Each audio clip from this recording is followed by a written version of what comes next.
qui nous suivez, les armes offensives et défensives, émission qui a pour vocation vous donner, vous présenter des arguments en vue de renverser toute fausseté ou toute doctrine étrangère ou diverse que nous pouvons rencontrer aujourd'hui dans l'Église.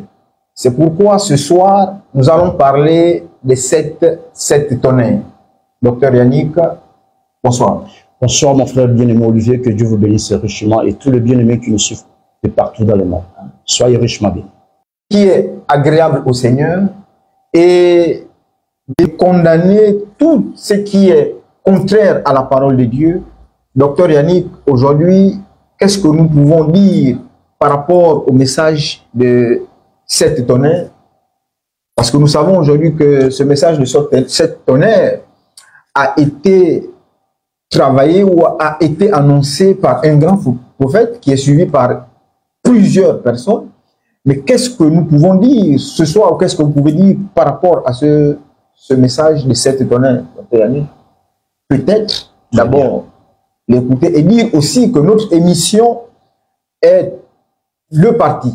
Donc la première partie, le Dr. Yannick aura le soin de vous donner, de vous exposer des arguments en vue de renverser tout ce qui n'est pas conforme par rapport à la parole de Dieu. Et dans la seconde partie, il va démontrer aussi avec des arguments concis, factuels, dans ce qui est écrit par ce prophète, afin que vous ayez des armes consistantes en vue de fermer la bouche à tous les contradicteurs. Donc, Yannick, est-ce que nous pouvons écouter ce prophète? Très bien. Que le Seigneur Dieu vous bénisse richement. Alors, suivez-nous très bien. Le thème, c'est les sept tonnerres. Nous répétons que le thème, c'est les sept tonnerres. Alors, pourquoi nous avons voulu parler sur les sept tonnerres? Parce qu'il y a un humain qui a vécu sur la terre des hommes à parler sur les sept tonnerres. Nous, notre problème, même si tu es à Mikambo, vers le cercle polaire du Nord, si vous avez touché la parole et que vous avez contredit l'enseignement des apôtres, dès ton vivant ou après toi, nous aurons le soin de renverser, de défaire, de déconstruire, de démolir cet enseignement médine Gabon, Côte d'Ivoire, Amérique ou Congo, par la petite grâce. Alors tenez-nous très bien. Ici, nous avons devant vous le brochure ou les enseignements mis par écrit après le prophète américain sur la révélation des sept sceaux. Un extrait tiré de la prédication, la révélation des sept sceaux. Nous avons ça ici. Et nous avons plusieurs brochures avec nous ici. Et sur des éléments et de preuves factuelles, nous allons bloquer cet enseignement, cette émission pour lui, comment bloquer un enseignement qui vient de l'enfer. Parce qu'il y a des hommes qui n'ont pas encore goûté la profondeur du diable. Est-ce que vous voyez? Satan, c'est profondeur. Ouais. Donc, quand vous voyez quelqu'un s'élever au Gabon, en Côte d'Ivoire, aux États-Unis, en disant qu'il est le chemin et la vérité, ça dit que cet homme a déjà goûté les profondeurs ici. Ouais. Est-ce que vous voyez ça? Alors, tenons-nous très bien. Ici, nous avons même le livre des prophètes ivoiriens. À titre d'information, prochainement, on va toucher ici. Là. Voilà, pour renverser. Alors, mon frère bien-aimé Olivier, Moïse nous a dit, vous ne pouvez pas condamner quelqu'un sans l'avoir écouté. Même notre Seigneur Jésus a été entendu par Pilate et par le reste des hommes. Je suis ici avec moi, brochure intitulée Le Messager, prêché par le prophète américain, William Marion Branham. Voilà ce qu'il dit dans la page 5. Il est écrit, je lis pour vous. Or, ces messagers de Malachie 4 et d'Apocalypse 17, qu'est-ce qui veut dire? Que c'est un seul messager. Va faire deux choses. Premièrement, selon Malachie 4, il ramènera le cœur des enfants vers leur père. Nous ne sommes pas là pour ça aujourd'hui. On a déjà abordé ça. Deuxièmement, voilà ce que le prophète américain dit. Il révélera les mystères de ces tonnerres d'Apocalypse 10. qui sont les révélations contenues dans les 7 sceaux. Donc, pour Branham, c'est lui qui est le prophète de Malachie 4, c'est lui qui est l'ange d'Apocalypse chapitre 10, verset 7. On a déjà de faire cet enseignement. Donc, c'est lui qui a la mission de révéler le mystère des 7 tonnerres. Alors, qu'est-ce qui a été dit dans les 7 tonnerres? Vous allez comprendre ça dans les Écritures et dans ses ouvrages. Tenez-moi très bien Apocalypse chapitre 10, mon frère bien-aimé Olivier. Apocalypse chapitre 10, il est écrit. Je vis un ange. À partir du verset 1. À partir du verset 1, Apocalypse 10. Je vis un autre ange puissant qui descendait du ciel, enveloppé d'une nuée, et au-dessus de sa tête était l'arc-en-ciel. Et son visage était comme le soleil et ses pieds comme des colonnes de feu. Il tenait dans sa main un petit livre ouvert. Il posa son pied droit sur la mer et son pied gauche sur la terre. Verset 3. Et il cria d'une voix forte, comme rugit le lion, un lion. Quand il cria, les 7 tonnerres firent entendre leur voix. Écoutez-moi très bien. Qu'est-ce que Branham dit? Branham dit ceci. Que celui qui est le prophète de Malachie 4, il a reçu 2 missions. De ramener le cœur et puis de révéler le mystère caché dans les 7 sceaux. Dans les 7 tonnerres plutôt. Alors, pour lui, quand l'Écriture dit 7 tonnerres, c'est un message qui doit être prêché. Notez-moi très bien. Et dans le message, il dit que le mariage et le divorce, la divinité de Jésus, le baptême du Saint-Esprit, font partie des choses que lui, il a reçues comme mission pour révéler. Qui étaient cachées. Alors, attaquons ces choses avec l'Écriture. Relisez-moi verset 4. Verset 4 d'Apocalypse 10. Et quand les 7 tonnerres eurent fait entendre leur voix, j'allais écrire. Non, remontez le verset 3. Verset 3, il cria d'une voix forte. Qui cria, c'est l'ange puissant. Non, remarquez ceci. Continuez.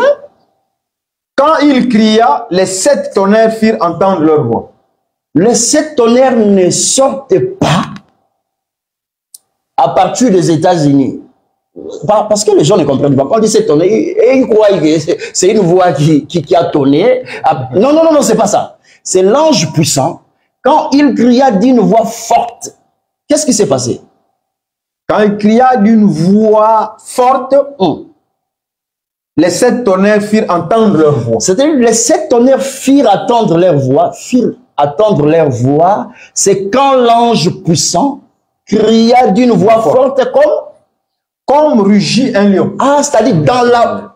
Ici, écoutez-nous très bien. Qu'est-ce que nous sommes en train de faire? Nous sommes en train de vous donner des éléments factuels au travers des Écritures pour bloquer cet enseignement. C'est un faux enseignement. C'est-à-dire les 7 tonnerres ne sortent pas par l'apparition des prophètes américains aux États-Unis. C'est quand l'ange puissant cria d'une voix forte et sa voix était comparée au rugissement du lion. C'est là où les 7 tonnerres firent attendre leur voix. C'est-à-dire les voix des tonnerres, de ces tonnerres, sont écoutées quand l'ange puissant cria d'une voix forte. Or, quand l'ange puissant cria d'une voix forte, il cria comme un lion. Par là, nous comprenons. Quand les 7 tonnerres firent attendre leur voix, correspond à la voix du lion ou au rugissement du lion.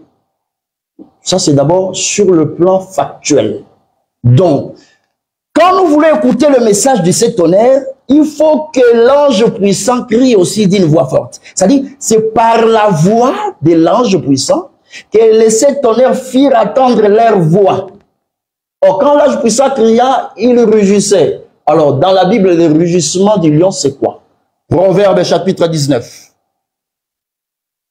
verset 12. Proverbe chapitre 19, verset 12. Il est écrit, la colère du roi est comme le rugissement d'un lion. Tu peux t'arrêter là. La colère du roi, c'est comme le rugissement d'un lion. C'est-à-dire que quand l'ange cria d'une voix forte, sa voix tonnait comme un lion qui rugissait. Et cela fit attendre la voix de 7 tonnerres. C'est-à-dire que L'Écriture nous enseigne que quand le roi se met en colère, c'est comme un lion qui rugit.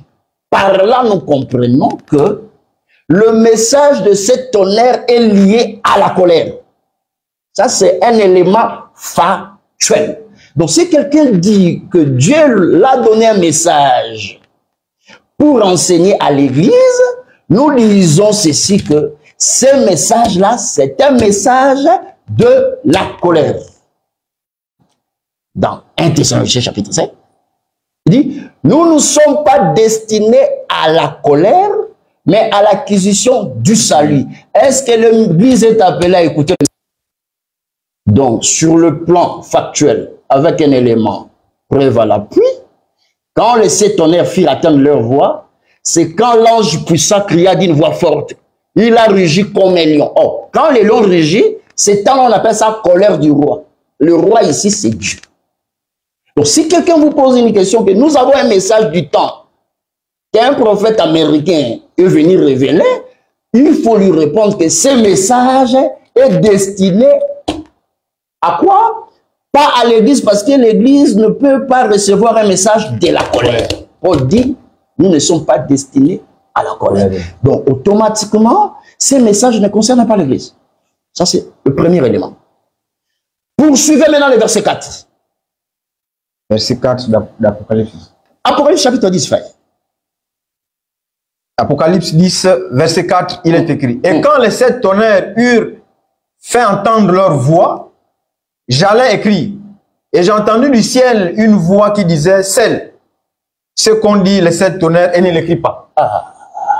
Maintenant, lui, quand il lut comme ça, celle, ce qu'on a dit les 7 tonnerres, ne l'écrit pas. Il dit que ce sont des choses cachées, que lui, le prophète de Malachie 4, doit révéler ça. Et quelles sont les choses cachées? Divinité de Jésus. Baptême au nom de Jésus. Mariage et divorce. Ça, on va toucher ça. Alors, mon problème qui est ici, c'est que les messages de ces tonnerres ne concernent pas l'Église parce que les lions, l'ange puissant rugissait comme les lions. C'est le temps de la colère. Est-ce que vous voyez ça? C'est le temps de la colère. Maintenant, quand lui dit que Dieu lui a donné la mission, selon l'enseignement ici, de révéler, c'est-à-dire de prêcher, alors, on doit examiner qu'est-ce qu'il doit prêcher dans les 7 tonnerres. Relisez ça, Apocalypse chapitre 10, verset 4. Apocalypse 10, verset 4 est écrit. Et quand les 7 tonnerres eurent fait entendre leur voix, j'allais écrire. Et j'ai entendu du ciel une voix qui disait, celle, ce qu'on dit les 7 tonnerres, et ne l'écrit pas. Comment on peut révéler quelque chose qui n'est pas écrit? C'est comme ça que vous allez bloquer. Il ne faut pas aller vite. Lui dit que Dieu lui a donné la mission de révéler le mystère. Un mystère doit être mis par écrit. Alors, pour contrecarrer ça, Proverbe chapitre 22, verset 20. Proverbe 22, verset 20. Il est écrit. N'ai-je pas déjà pour toi mis par écrit des conseils et des révélations et des réflexions? C'est-à-dire Dieu a mis par écrit des conseils, ce sont des paroles et des réflexions. Continuez. Pour t'enseigner des choses sûres. Si quelqu'un veut dire qu'il est prophète, il est venu enseigner, c'est-à-dire révéler, les choses doivent être mises par écrit. Reprenez Apocalypse chapitre 10, verset 4 pour les adeptes du prophète Made in America. Apocalypse 10, verset 4, il est écrit, et quand les 7 tonnerres eurent fait entendre leur voix, j'allais écrire. Et j'ai entendu du ciel une voix qui disait, celle, ce qu'on dit les 7 tonnerres, et ne l'écrit pas. Maintenant, qu'est-ce que Branham dit ici? Dans la prédication, le messager, je prends ici, page 5, il dit, deuxièmement, il révélera le mystère des 7 tonnerres. Or, Jean, l'ange lui a dit, n'écris pas ce que les 7 tonnerres ont fait attendre comme les rois. Est-ce que vous entendez bien ces choses? C'est-à-dire que Jean n'a pas écrit ce qu'il a écouté. Maintenant, l'Écriture dit dans Proverbe 22, verset 20, quoi? Que Dieu a tout mis par écrit pour enseigner. Lui, il veut enseigner sans se référer de ce qui est écrit. Maintenant, il a pris ça où? Deuxième élément de bloquer cet enseignement. Non. Donc, les 7 tonnerres, Jean lui a dit, ne l'écris pas. Or, pour enseigner, il faut se baser sur ce qui est écrit. Proverbe chapitre, reprenez ça pour le bien-aimé. Ça, c'est un élément, une preuve factuelle pour bloquer cet enseignement. Jusque-là, nous sommes que dans la lecture. Voilà. Proverbe chapitre 22. Verset 20. Verset 20. Proverbe 22, verset 20, il est écrit. Ah. N'ai-je pas déjà pour toi mis par écrit des conseils et des réflexions? Voilà, ok. Pour t'enseigner des choses sûres. C'est-à-dire que tout ce que l'homme doit enseigner dans ce monde doit être vérifié dans ce qui est écrit. Donc c'est pourquoi l'apôtre Paul a dit n'allez pas au-delà. Paul dit exhorter au nôtre de ne pas aller au-delà de ce qui est écrit. C'est-à-dire si quelqu'un frère de Paul, il doit révéler quelque chose qui est écrit. Il a lui dit que c'est Dieu qui l'a envoyé pour révéler le mystère de cette tonnerre. Or Jean lui a dit ne l'écris pas. Or Dieu dit dans Proverbe 22 verset 20 pour enseigner, pour t'enseigner, j'ai mis les choses par écrit. Donc on enseigne que c'est qui est écrit. Amen. On enseigne que ce qui est écrit. Le fait que Jean lui a dit de ne l'écrire pas, même si tu jeûnes 100 jours, non, Dieu ne va pas te donner la capacité de l'écrire. Ça c'est. Vous voyez comment on a bloqué ça? Ouais. Jusque-là, est-ce qu'on a parlé de dos de Moïse ici? Non. C'est bloqué avec une preuve factuelle. Concis et précis. Concis et précis, mon frère bien-aimé. Est-ce que vous attendez bien ces choses? Ça, c'est le deuxième mensonge. Donc, il n'a rien révélé. Maintenant, quand il dit que son message, la révélation, c'est basé sur la divinité de Jésus, mais cela est déjà écrit. Ne lis pas à cause du temps. Notez seulement, Colossiens chapitre 1, verset 19, égale à Colossiens chapitre 2, verset 9, à lui habita toute la plénitude de la divinité de Jésus, et de la divinité de Dieu. C'est-à-dire que Paul a déjà mis par écrit l'enseignement sur la divinité de Jésus. Or, les 7 tonnerres, on a dit à Jean, ne l'écris pas. Troisième mensonge. Donc, l'enseignement sur la divinité ne peut pas faire partie sur la voie des 7 tonnerres. Mensonge. Deuxième élément. Il dit que dans son message, le baptême au nom de Jésus, c'est lui qui devait venir révéler ça. C'est-à-dire dans son message, la tonnerre, il y aura l'enseignement sur le baptême. Or, dans Actes chapitre 2, cela est mis par écrit. Pierre dit, soyez baptisés au nom de Jésus pour la rémission de vos péchés. Cela est écrit. Tandis que dans Apocalypse 10, 4, ne l'écrit pas. Mensonge. Il dit encore quoi? Que mariage et divorce, c'est lui qui est venu révéler ça dans son message la tonnerre. Or, Matthieu 19, Jésus a prêché sur le mariage et sur le divorce. Dans 1 Corinthiens chapitre 7, frère Paul a prêché sur le mariage, en plaçant chacun dans sa catégorie. Cela est écrit. Or, le message de cette tonnerre, cela n'est pas écrit. Mensonge, élément factuel. Oui, docteur Yannick, nous comprenons avec votre démonstration effectivement que ce message de cette tonnerre n'est pas un message aujourd'hui qui était célèbre. Alors, là nous venons de démontrer pour bloquer.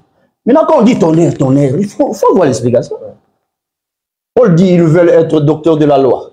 Ils ne savent ni ce qu'ils disent, ni ce qu'ils affirment. Quand on dit tonnerre, ce n'est pas un message destiné à l'église. Le tonnerre, c'est quoi d'abord? Pourquoi il y a tonnerre? Merci Seigneur.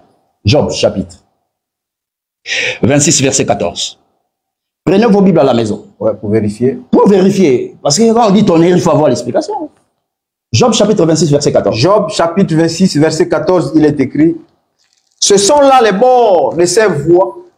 C'est le bruit léger qui nous en parvient. On parle de Dieu ici. Hein? Mais qui entendra le tonnerre de sa puissance? C'est-à-dire quoi? L'homme doit écouter le bruit léger venant de l'Éternel. Mais les tonnerres de sa puissance, on ne peut pas l'écouter. Dans d'autres traditions disent, on ne peut pas les comprendre. C'est-à-dire, dans le message de cette tonnerre, quand on dit cette tonnerre, ce n'est pas un message que l'homme doit recevoir pour avoir la compréhension et avoir le salut. Élément factuel. Qui peut écouter le tonnerre de sa puissance? C'est-à-dire que le message de la grâce est destiné pour que le monde écoute. Cette bonne nouvelle du royaume sera prêchée en commençant par Jérusalem jusqu'aux extrémités de la terre. Vous avez vu, Jésus a dit que ces messages-là, les gens ne doivent pas écouter ça. Non. Parce que c'est un bruit léger. Donc, les tonnerres, dans les tonnerres, l'homme ne peut pas ni comprendre, ni écouter Dieu. On va prendre le deuxième élément factuel pour bloquer ça. Exode chapitre 20. Allez-y vite. Exode chapitre 20. Verset 18. Verset 18, il est écrit, tout le peuple entendait les tonnerres et le son de la trompette. Où? À Sinaï. Oui. Il voyait les flammes de la montagne fumante. À ce spectacle, le peuple tremblait et se tenait dans l'éloignement. Ça dit quand Dieu parle au milieu des tonnerres, le peuple tremble. Continue. Ils dirent à Moïse, parle-nous toi-même et nous t'écouterons. Mais que Dieu ne nous parle point, de peur que nous ne mourions. C'est-à-dire que dans la voix des tonnerres, dans les éclairs, le peuple voyait la mort. C'est-à-dire quand Dieu a parlé au milieu des tonnerres, Israël voyait la mort dans sa voix, dans la voix du Seigneur. Maintenant, si un prophète arabe, américain, ivoirien nous dit que Dieu lui a donné un message, ce message-là, c'est le tonnerre, il veut dire que Dieu veut tuer le peuple. Mais c'est pas moi, c'est Israël. Reprenez ça pour eux.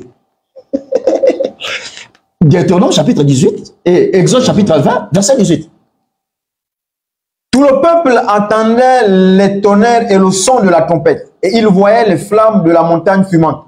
À ce spectacle, le peuple tremblait et se tenait dans l'éloignement. Voilà. Verset 19. Il dit à Moïse, parle-nous toi-même et nous t'écouterons, mais que Dieu ne nous parle point de peur que nous ne mourions. Est-ce que vous avez compris? Ça veut dire quand le peuple écoutait les tonnerres, pour eux, ils voyaient la mort. Ils ont demandé à Moïse Moïse que lui-même parle au peuple. Parce que quand Dieu parlait au milieu des tonnerres, et il voyait la mort. C'est-à-dire, même Israël n'a pas pu écouter Dieu par les tonnerres.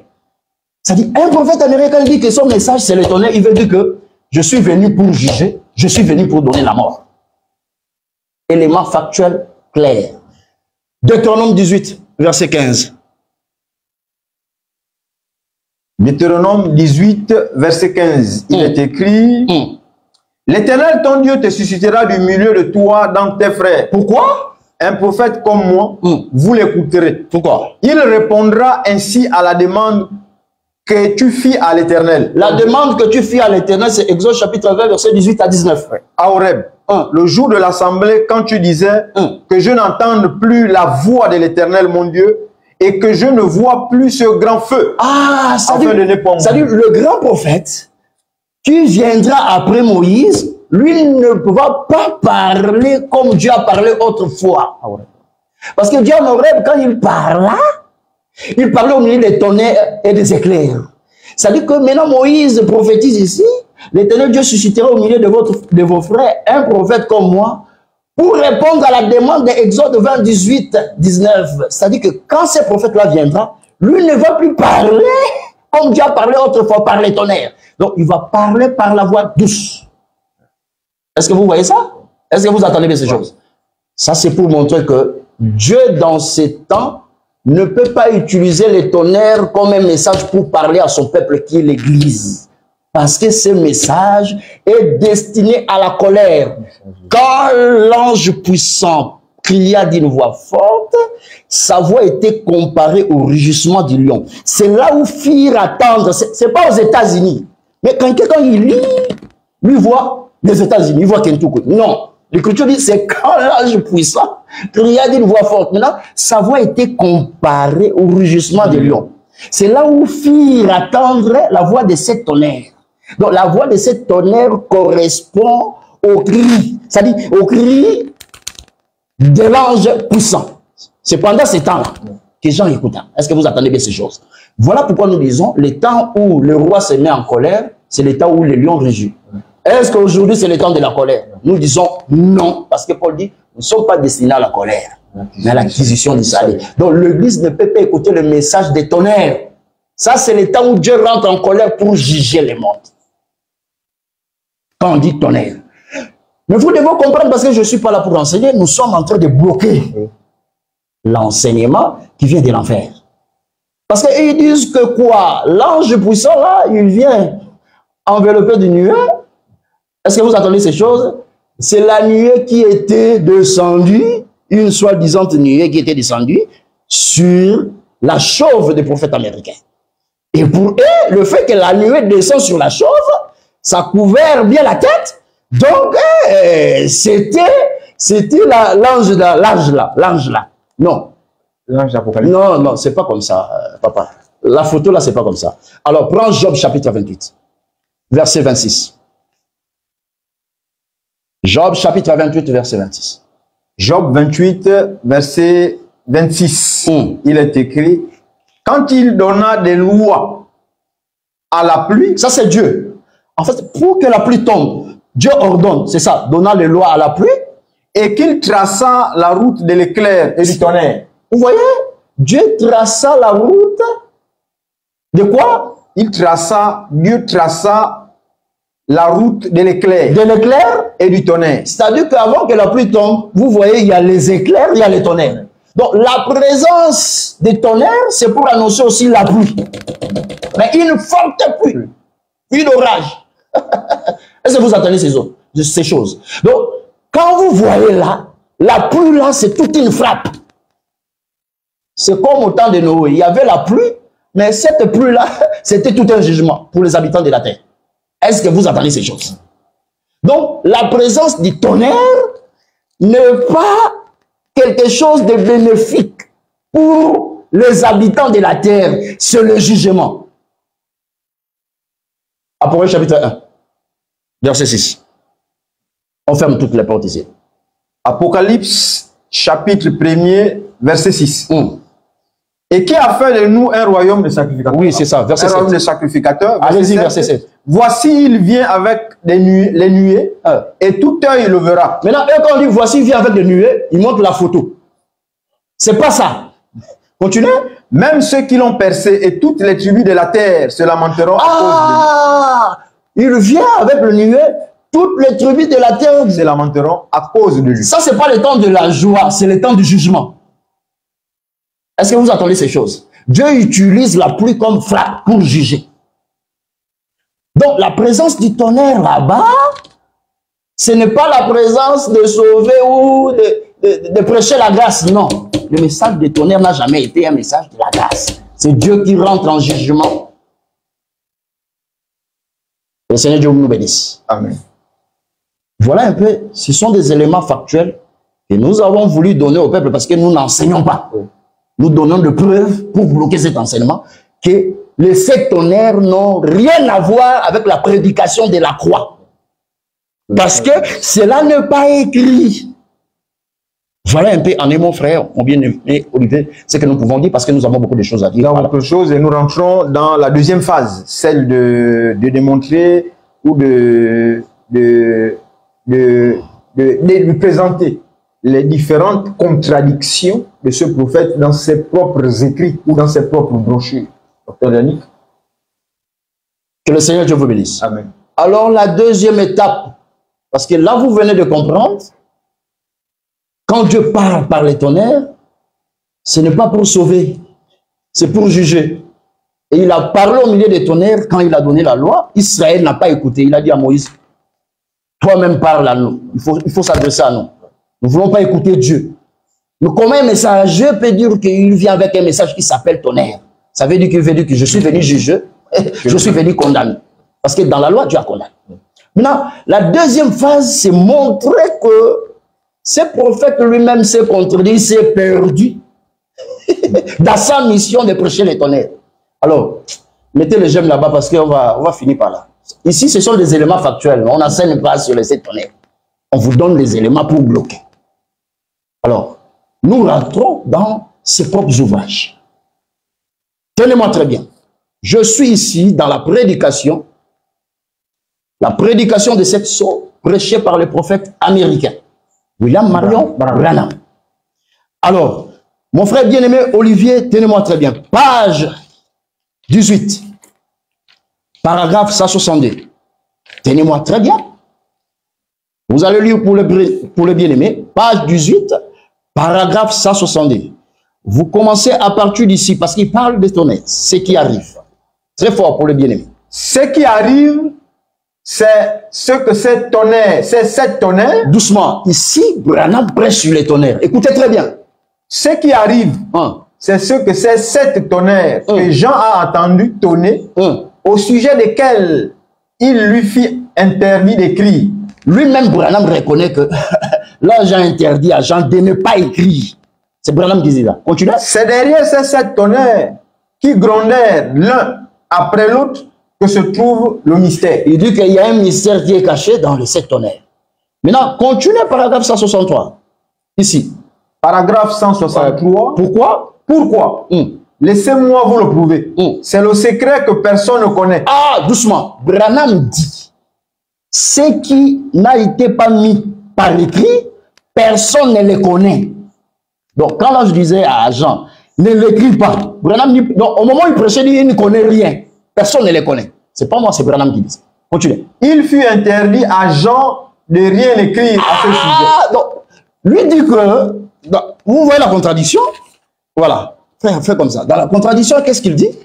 Ici, il dit que Dieu lui a envoyé pour une mission. De révéler les 7 tonnerres.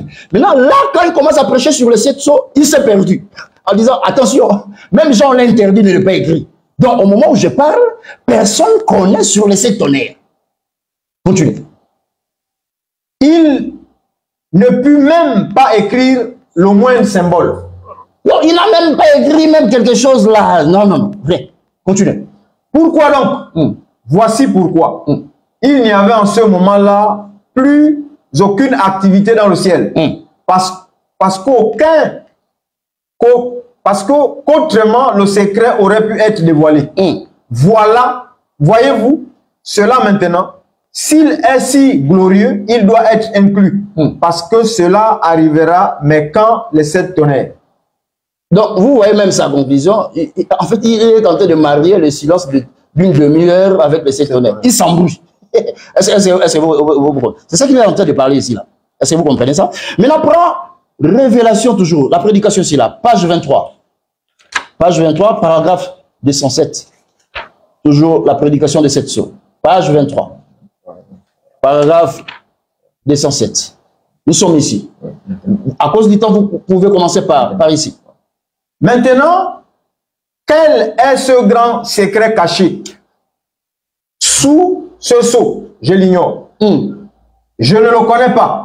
Je ne le comprends pas. Il ne comprenait rien. Je ne peux rien en dire de plus que ce qui a été dit. Quoi? Mais je sais que c'est 7 tonnerres qui font entendre leur voix immédiatement l'un après l'autre, tonnant à 7 reprises, et que cela se déploie en débouchant dans quelque chose d'autre que j'ai vu. Branham dit sur les 7 tonnerres, il ne comprend rien, il ne connaît rien. Tout ce qu'il sait sur les 7 tonnerres, que les 7 tonnerres firent attendre leur voix l'une après l'autre. Donc, c'est-à-dire la voix, quand il écoutait la première voix, la deuxième voix. Donc, il ne comprenait rien sur les tonnerres. Continuez ici. 208. 208. C'est exact. C'est l'exacte vérité. Vous voyez, l'heure n'est pas encore arrivée pour ces choses. Mais nous sommes en train d'entrer dans ce cycle. Cela se rapproche. À cause du temps, paragraphe 209, page 23, prédication de 7 sceaux. Commencez par ici. Je ne sais pas ce qui va arriver. Je ne sais pas. Je sais seulement que ces 7 tonnerres contiennent ce mystère et que les cieux se sont tus. C'est-à-dire tout ce que Branham connaît sur les 7 tonnerres, il ne sait même pas ce qui va arriver. Il dit, voilà ce que je sais sur les 7 tonnerres. Je ne sais pas ce qui va arriver. Je ne sais pas. Donc lui-même, prophète, lui, Branham, voilà ce qu'il dit ici, là. Voilà ce qu'il dit. Deuxième mission, il révélera le mystère de 7 tonnerres. Mais tandis qu'ici, il dit, je ne sais pas. Il s'est perdu. En fait, il s'est perdu. Contradiction. Je ne sais pas ce qui va arriver. Je ne sais pas. Je sais seulement. Voilà ce qu'il sait. Branham sait. Mettez les gemmes là-bas. Voilà ce que le prophète américain sait sur les 7 tonnerres. Je sais seulement que ces 7 tonnerres contiennent ces mystères et que le ciel se sont tus. Tout ce qu'il sait sur les 7 tonnerres, c'est ça. Papa, on va l'enterrer une bonne fois. Allons-y encore. Page 24. On va finir une bonne fois et puis on part dormir dans la paix. Page 24, ici. Paragraphe 213. Voilà. À cause du temps, commencez par ici. Voilà. Un des mystères de ce sceau, la raison pour laquelle il n'a pas été révélé est que 7 tonnerres ont fait entendre leur voix et que c'est parfait parce que personne ne sait rien à ce sujet. Personne ne sait rien à ce sujet par rapport aux 7 tonnerres. Donc Branham lui-même il dit ça, il ne connaît rien à ce sujet. Continuez. Cela n'a même pas été écrit. Ah, mais comment lui vient comme le prophète de Malachie 4 avec une mission de révéler? Mais il dit que personne ne sait rien parce que cela n'était pas écrit. Mais vous voyez les branamistes avec des brochures comme des fous. Il y a un que je l'ai rencontré, il dit, toi tu connais le tonnerre. pour me faire, tu connais le tonnerre. Je dis, c'est quoi le tonnerre? Mais le tonnerre, c'est la révélation sur mariage et divorce. Je dis, oh, mais lui, ici, la Matthieu 19, cela est écrit. Oh, comment ça? Comédie. Mais comédie. Continuez ici, là. Retournons ici. Ainsi. Ainsi, donc, nous le sommes au temps de la fin. Nous y sommes. On continue. Oui, continue. Je remercie Dieu pour sa parole. Je le remercie pour... Retournez à partir d'ici, là, la voix. Voilà. La raison pour laquelle il n'a pas été révélé est que sept tonnerres ont fait entendre leur voix et que c'est parfait parce que personne ne sait rien à ce sujet. Cela n'a même pas été écrit. C'est-à-dire, Branham dit, personne ne sait rien à ce sujet. Au moment où il prêchait sur les sept tonnerres, il dit, je ne connais rien, je ne peux rien dire de plus. Parce que cela n'était pas même écrit. Mais comment ces adeptes disent que c'est lui qui est venu révéler? Oui, parce que lui-même aussi a parlé de cela ici. Mais tout au long de sa prédication, comme il n'a pas pu expliquer les choses, il s'est perdu. Là, nous sommes comme paragraphe 252. Allons-y. On va finir par ici. Page 24. Voilà. Paragraphe 252. Voilà. Allez-y. Par la grâce du Seigneur. À cause du temps, on va gagner un temps ici, là. Voilà. Venez ici. 28, page 28. Voilà. Vous pouvez lire 252 ici. Commencez par ici. Le septième saut. Voilà. Le septième saut. Non, le septième saut. Mais vous voyez, c'est un mystère caché. Personne ne le connaît. Et cela correspond bien à ce qu'il a dit. Personne ne saurait quand il viendra et personne ne saura rien. Non plus au sujet du mystère de ces sept tonnerres. Branham dit, de la même façon que Jésus dit, personne ne connaît le jour ni l'heure de sa venue. Personne aussi doit savoir sur le mystère de ces tonnerres. C'est ici. Même il affirme. Lui-même dit ça. Ça dit, il n'a rien prêché sur les sept tonnerres. Il ne connaît rien. Est-ce que vous attendez bien ces choses? Donc, ça, ce sont des éléments factuels, à cause du temps, pour démontrer que Branham n'a rien dit sur les sept tonnerres, mais il est rentré sur les sept tonnerres pour tromper qu'il a des choses à parler. Quand on pose la question, quelles sont les choses à parler? Mariage et divorce. Baptême au nom de Jésus. Mais nous disons que cela est mis par écrit. Oh, mais oui! Donc voilà un peu en émo ce que nous voulons donner comme arme. Parce que les concepts de l'émission, ce n'est pas enseigner. C'est donner les armes. C'est donner les armes, démontrer. Ici à Libreville, on a eu à son temps une conférence débat. On a invité, on a mis les sept tonnerres. Tous les grands pasteurs prêchés même par Sylvain Akwala, ils ont pris fuite ici. Les Andronicus, ils ont pris fuite ici là. Oui, mais vous étiez là, voilà. 3 chaises vides. Quand on a mis seulement cette tonnerre, chacun a pris sa route. Ils nous ont dit non, nous, on est en train d'arriver, 15 heures, on arrive. Voilà. Donc c'est pour dire que les choses que nous présentons ici, là, c'est pas la comédie. On a eu le temps de tester ça. Face aux branhamistes, aux grands pasteurs ici à Libreville, ils nous écoutent ici, ils ne peuvent pas venir se mettre là. Ils peuvent tout sauf ça. Que le Seigneur Dieu vous bénisse, mon frère. Merci, compte tenu du temps qu'il nous a imparti. Merci encore de nous avoir suivis. Voici certains arguments en vue de renverser toute cette fausseté autour du message de sept tonnerres prêché par le prophète William Branham et tout. Lui-même, il dit un moment que Dieu l'a suscité pour révéler ce qui est caché dans les sept tonnerres. De l'autre côté, il dit il ne connaît rien parce que cela a été scellé et l'ange a dit n'écris pas. Donc, vous voyez, confusion. Merci encore vous tous qui nous avez suivis. Attachez-vous à notre émission afin que vous soyez capables de fermer la bouche à tous les contradicteurs. Merci encore, que Dieu vous bénisse. À nous revoir dimanche prochain si Dieu le veut.